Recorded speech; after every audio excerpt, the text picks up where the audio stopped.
my fiancée declared. "My ex is coming to our wedding party.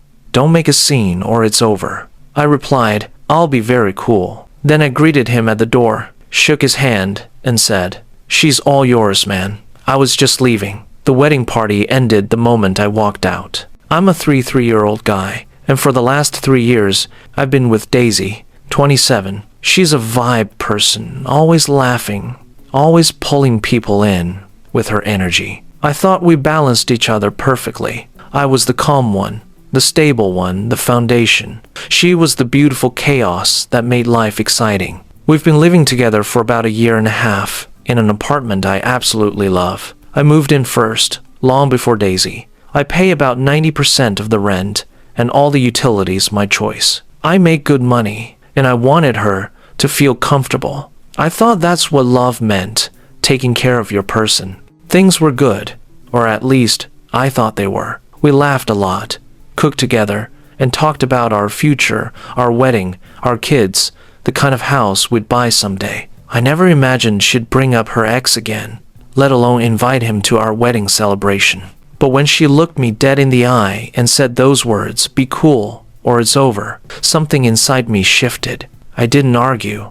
I didn't yell. I just smiled, nodded, and decided that maybe it was time to show her what cool really looks like. The day of the wedding party came faster than I expected. Friends, family, co-workers, everyone we loved were all invited to celebrate what was supposed to be the happiest time of our lives. The music was soft, the food smelled great, and people were already dancing in the living room. On the outside, everything looked perfect, but inside me, there was this quiet storm building. Daisy looked beautiful. She always did. She wore this light blue dress that made her eyes pop, and her smile could light up a room. But I couldn't stop thinking about what she had said days earlier. "My ex is coming. Be cool, or it's over." I wanted to ask her again why he had to come, but I already knew the answer. She said they were still friends, and that I needed to trust her. So I decided to play along. I told myself I'd keep it calm, observe everything, and let her show me exactly who she was. Then the doorbell rang. Daisy rushed to answer it. When she opened the door, there he was, tall, confident, holding a bottle of wine like he owned the place. The guy smiled at her like they were still something, and she smiled back. That look, it told me more than any conversation ever could. I walked up to them slowly, keeping my face calm. Then I stretched out my hand. "Hey man," I said, smiling. "You must be the famous ex." He shook my hand, grinning like an idiot. "Yeah, that's me." And that's when I leaned in slightly and said, still smiling, "She's all yours, man." Before Daisy could even process it, I turned around, grabbed my car keys, and walked out. The whole party went silent as the door shut behind me. The next morning, my phone was flooded with missed calls and texts. Daisy had sent over 30 messages, some angry, some begging, some full of tears. I didn't answer a single one. I drove to a small hotel near my office, checked in, and just sat there for hours, staring at the wall. I kept replaying the look on her face when I walked out, that mix of shock, panic, and guilt. It wasn't the reaction of an innocent person. Later that day, one of my friends, who had stayed back after I left, called me. He told me the moment I walked out, the party completely fell apart. People were whispering, some guests left, and Daisy tried to play it off as a misunderstanding, but the damage was done. Her parents were furious, and her ex left 5 minutes after me, awkward and embarrassed. That made me smile a little, not out of pride, but relief. For once, I didn't let someone walk all over me. That evening, Daisy came to the hotel. I didn't open the door. She knocked for almost 15 minutes, crying and begging me to talk. I finally opened it, not because I wanted to, but because I needed closure. She looked terrible, makeup smeared, eyes red. She said she never meant to hurt me, that she only wanted to prove they could be mature friends. But I knew better. I told her, if you wanted to prove something, you just did. You proved I was never your priority. She tried to grab my hand, but I stepped back. For the first time, she saw the version of me that wasn't going to chase her anymore. That night, I slept peacefully for the first time in months. A few days later, the truth started to leak out. One of Daisy's bridesmaids, who happened to be my friend too, called me privately. She told me that Daisy and her ex had been texting constantly for weeks before the wedding party. Not just friendly chats, but deep, emotional conversations. Worse, they had met up for coffee a few times. When I heard that, it was like someone punched me in the chest. All those late nights when she said she was working late? Lies. The random smiles at her phone? Lies. I didn't confront her right away. Instead, I gathered proof screenshots, call logs, messages. She didn't even bother deleting from her laptop. It was all there. She wasn't cheating physically yet, but emotionally, she was already gone. A few nights later, I asked her to meet me for dinner at a quiet restaurant. She came looking hopeful, thinking I wanted to fix things. I let her talk for a while about how much she missed me, how miserable she was without me. Then I slid my phone across the table and showed her the screenshots. She froze. Her face went pale. "Tell me," I said quietly, "how long were you planning to make a fool out of me?" She started crying right there. People stared, but I didn't care. For the first time, she had to sit in the mess she created. When she couldn't speak anymore, I just stood up, dropped some cash on the table, and said, "You wanted to invite your past into our future. I hope he was worth it." After that dinner, I blocked her everywhere: phone, social media, email, everything. I even asked a friend to collect her things from the apartment so I wouldn't have to see her again. It took a few weeks to get used to the silence. At first, I missed the laughter, the energy, the little things she did that made the apartment feel alive. But over time, I realized I didn't miss her. I missed the version of her I created in my mind. The real Daisy was someone who valued attention more than loyalty. Friends kept telling me I dodged a bullet, and I finally started to believe it. My focus shifted back to myself, my work, my hobbies, my peace. I even started going to therapy to make sure I didn't carry that bitterness into the next chapter of my life. A month later, I heard through mutual friends that Daisy tried to reconnect with her ex after everything fell apart. It didn't last long. Apparently, he ghosted her after 2 weeks. When I heard that, I didn't feel happy or vindicated. I just felt done. Completely done. Sometimes walking away isn't weakness, it's power. I didn't yell, I didn't fight, I didn't humiliate her. I just left with my dignity intact. And that's what hurt her the most. After Daisy was gone, the apartment felt too quiet. The kind of silence that forces you to think about everything, not just what happened, but who you became through it. For days, I replayed every moment in my head, trying to see where I went wrong. The truth? I didn't. I gave her everything: stability, love, trust. But people like Daisy don't always want peace.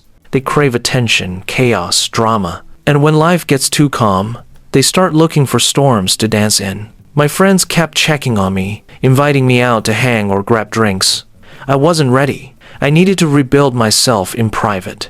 I started running again, going to the gym, cleaning the place like it was therapy. Slowly, the apartment started to feel like mine again, not ours. One night, I sat on the balcony with a beer, watching the city lights. For the first time in weeks, I didn't feel angry. I felt free. Then my phone buzzed. It was a number I didn't recognize. The message read, "I know you probably hate me, but I wanted to say thank you for being good to me." It was Daisy. I stared at the screen for a long minute, then locked my phone and set it down. I didn't respond. Because some messages don't deserve closure, they deserve silence. That night, I slept peacefully. Not because I stopped caring, but because I finally understood. Closure doesn't come from them saying sorry. It comes from you deciding it's over. 2 months passed before I saw her again. I was at a friend's birthday party at a downtown bar when I heard a familiar laugh behind me. I turned, and there she was, Daisy. She looked surprised to see me, like she hadn't expected I'd actually move on with my life. She was wearing a red dress, holding a drink, surrounded by mutual friends who clearly felt awkward the moment we made eye contact. She walked over, trying to play it cool. "Hey," she said softly, "you look good." I nodded. "Thanks. You too." She tried to start a conversation, asking how I'd been, where I'd been staying, if I was seeing anyone.